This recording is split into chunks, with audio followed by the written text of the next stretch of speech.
ప్రధాని మోదీ కారణ జన్ముడు అన్నారు ఎంపీ కె లక్ష్మణ్.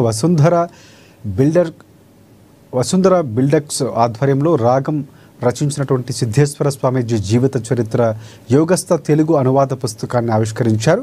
ఇక త్యాగరాయ గాన సభలు ఈ కార్యక్రమాన్ని నిర్వహించారు. ప్రాచీన కళలు అలవాట్లు కనుమరుగవుతున్నాయని ఆవేదన వ్యక్తం చేశారు. నేటి యువత పాశ్చాత్య సంస్కృతి మోజులో పడి పిజ్జాలు బర్గర్లు వంటివి తింటూ ఆరోగ్యాన్ని పాడు చేసుకుంటున్నారని చెప్పారు. ప్రధానమంత్రి నరేంద్ర మోదీ మితమైన ఆహారం తీసుకుంటూ దేశానికి కీర్తి ప్రతిష్టలు తీసుకువస్తున్నారన్నారు.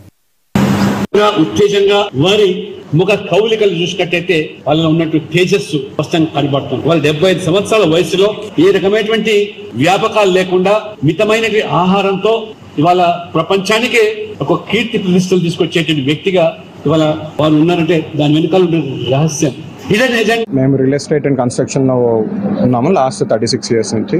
మా గురూజీ జంబునాథ్ గారు మాకు ఇచ్చిన అవకాశం ద్వారా సిద్ధేశ్వర్ గురూజీ గారి తాలూకు జీవితాన్ని శ్రీ రాగం గారు అని ఆయన రచించి కన్నడలో రాసిన పుస్తకాన్ని తెలుగులోకి మార్పించాం మేము. దాని రోజు మన honourable Rajya Sabha member of parliament Shri Lakshman గారు స్పెషల్ గెస్ట్ గా వచ్చి దాన్ని బుక్ ని లాంచ్ చేశారు. సో ఈ బుక్ తాలూకు ఇంపార్టెన్స్ ఏంటంటే మనకి స్పిరిచువాలిటీ లేదా రైట్ వేలో వెళ్ళాలంటే మనం ధర్మాన్ని ఫాలో అవ్వాలి. దాన్ని ఫాలో అవ్వాలి అంటే మనకు కొన్ని ఎథిక్స్ అండ్ కమిట్మెంట్ ఉండాలి.